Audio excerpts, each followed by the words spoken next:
شروع اللہ کے نام سے جو بڑا مہربان نہایت رحم کرنے والا ہے۔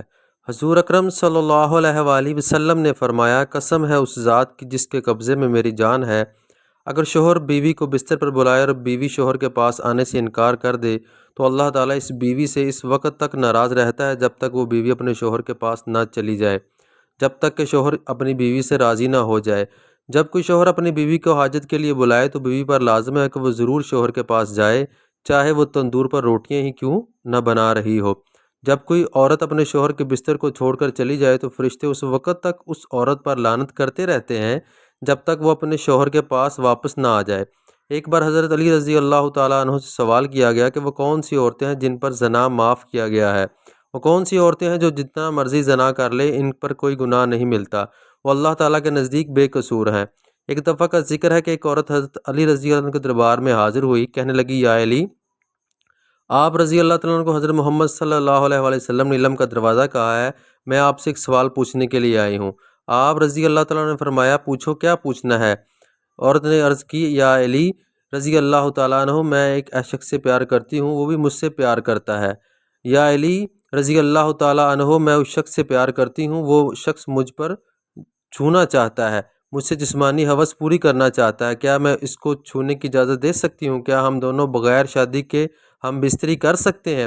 حضرت علی رضی اللہ عنہ نے فرمایا کہ محبت اس کا نام ہے جو ایک محبت کرنے والا دوسرے محبت کرنے والے کی عزت و حیا کا حیا رکھے۔ اگر کوئی انسان دوسری کی عزت و احترام کرتا ہے تو سمجھ جاؤ کہ وہ شخص اس سے محبت کرتا ہے، اور اگر اس محبت کا دعویٰ کرنے والا آپ کو ہاتھ لگانا چاہتا ہے، اس سے ظاہر ہوتا ہے کہ وہ آپ سے محبت نہیں کرتا بلکہ آپ سے اپنا جسمانی ہوس پوری کرنا چاہتا ہے۔ اس کو مفاد کا رشتہ تو کہہ سکتے ہیں، اس میں محبت کا دور دور تک کوئی واسطہ نہیں ہے۔ ایک دفعہ کا ذکر حضرت علی رضی اللہ تعالیٰ عنہ مدینے کے بازار سے گزر رہے تھے کہ عورت کو لوگ پکڑ کر لے جا رہے تھے۔ آپ رضی اللہ تعالیٰ عنہ فرمانے لگے، اے لوگو، تم اس عورت کو ایسے کیوں کھینچ کھینچ کر لے جا رہے ہو؟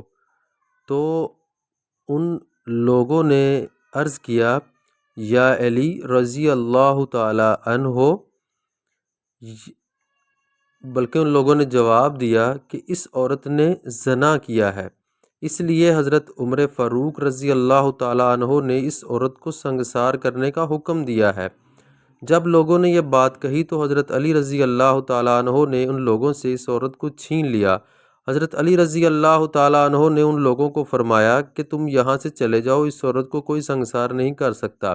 ان لوگوں نے جا کر اس وقت کے خلیفہ حضرت عمر فاروق رضی اللہ تعالیٰ عنہ سے کہا کہ حضرت علی شیر خدا نے ہم سے اس عورت کو چھین لیا ہے۔ انہوں نے سارا قصہ سنا دیا۔ قصہ سننے کے بعد حضرت عمر فاروق رضی اللہ تعالیٰ عنہ نے سوچا کہ اگر مولا علی رضی اللہ تعالیٰ عنہ نے ایسا کیا ہے تو اس میں کوئی نہ کوئی راز پوشیدہ ہوگا۔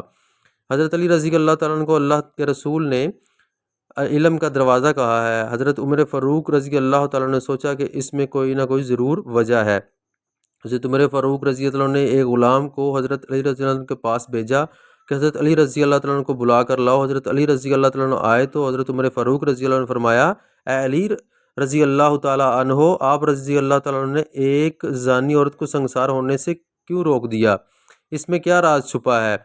حضرت علی رضی اللہ عنہ نے فرمایا کہ اے عمر، آپ کو یاد نہیں کہ حضرت محمد صلی اللہ علیہ وسلم نے فرمایا تھا کہ 3 قسم کے لوگوں کے لیے گناہ فرشتے نہیں لکھتے، ان لوگوں کے گناہ نہیں لکھے جاتے۔ ایک وہ لوگ جو سوئے رہتے ہیں، اگر سوئے ہوئے اس آدمی کے ساتھ کوئی فعل ہو جائے تو آدمی پر کوئی گناہ نہیں۔ دوسرا وہ نابالغ بچہ ہوتا ہے، جب تک وہ بالغ نہیں ہو جاتا اس کے گناہوں کو نہیں لکھا جاتا۔ تیسرا وہ جو دیوانہ اور درویش ہوتا ہے جس کو دنیا کی کوئی خبر نہ ہو۔ حضرت عمر کہنے لگے، اے علی مجھے یاد آ گیا، یہ سب کچھ ہے۔ آپ نے ٹھیک کہا۔ اس کے جواب میں حضرت علی رضی اللہ عنہ نے فرمایا کہ اے عمر، اس عورت کو کبھی پاگل پن کے دورے پڑتے ہیں، ہو سکتا ہو کہ جس نے بھی اس عورت کے ساتھ زنا کیا ہو اس سے اس کے پاگل پن کا فائدہ اٹھایا ہو، کیونکہ یہ عورت چیخ رہی ہے کہ یہ گناہ اس نے نہیں کیا۔ حضرت علی رضی اللہ تعالیٰ عنہ کی یہ بات سن کر حضرت عمر نے اس عورت کو چھوڑنے کی اجازت دے دی۔ ایک دفعہ ایک فقیر حضرت علی رضی اللہ تعالیٰ عنہ کی بارگاہ میں حاضر ہو کر کہنے لگا، یا علی رضی اللہ تعالیٰ عنہ، میں کافی دن سے بھوکا ہوں، میں نے کافی دن سے کچھ نہیں کھایا، آپ رضی اللہ تعالیٰ عنہ نے مجھے کچھ کھانے کے لیے مجھے پیسے دے دیں۔ حضرت علی رضی اللہ تعالیٰ عنہ نے اپنے بیٹے کو گھر میں بھیجا کہ ماں سے پوچھا ہو کہ گھر میں کچھ کھانے پینے کے لیے ہے۔ حضرت علی رضی اللہ عنہ کا بیٹا گھر میں ماں کے پاس گیا، اس نے کہا، ماں سے کہا ماں جی بابا جان فرما رہے ہیں کہ گھر میں کچھ کھانے پینے کے لیے ہے۔ ماں نے کہا بیٹا آپ نے باپ سے کہو کہ گھر میں 5 درہم ہے۔ بیٹا ماں سے پوچھ کر بابا کے پاس گیا۔ بیٹے نے بابا سے کہا ماں فرما رہی ہے کہ گھر میں 5 درہم موجود ہے۔ حضرت علی رضی اللہ عنہ نے فرمایا بیٹا جاؤ وہ 5 درہم ماں سے لے آؤ اور اس فقیر کو دے دو۔ بیٹا گھر گیا، گھر جا کر ماں سے کہا ماں جی بابا جی فرما رہے 5 درہم گھر سے لے آؤ اور 5 درہم۔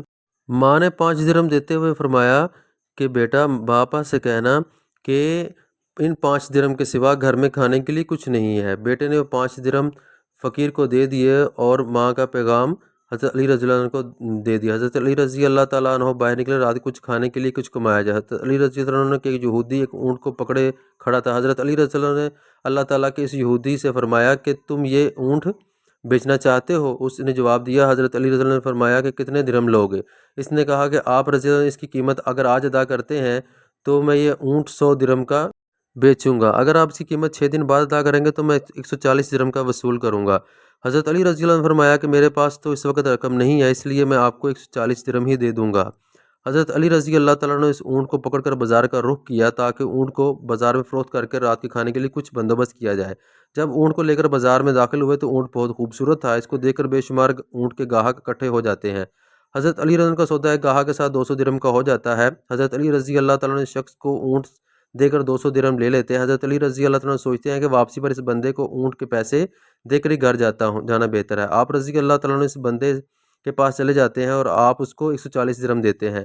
وہ یہودی کہتا ہے کہ میں نے آپ سے وعدہ کیا تھا کہ اگر آج آپ اس کی قیمت دیں گے تو میں آپ سے 100 درہم ہی وصول کروں گا۔ آپ رضی اللہ نے اس کی قیمت آج ہی وصول کر دی ہے، اس لیے اس کے 140 درہم نہیں بلکہ 100 درہم ہی لوں گا۔ حضرت علی رضی اللہ تعالیٰ کو اس کو اونٹ کی قیمت دے کر گھر واپس آتے ہیں۔ حضرت علی رضی اللہ تعالیٰ عنہ کی بیوی حضرت فاطمہ سلام اللہ علیہ یہ دیکھ کر حیرت زدہ ہو جاتی ہیں۔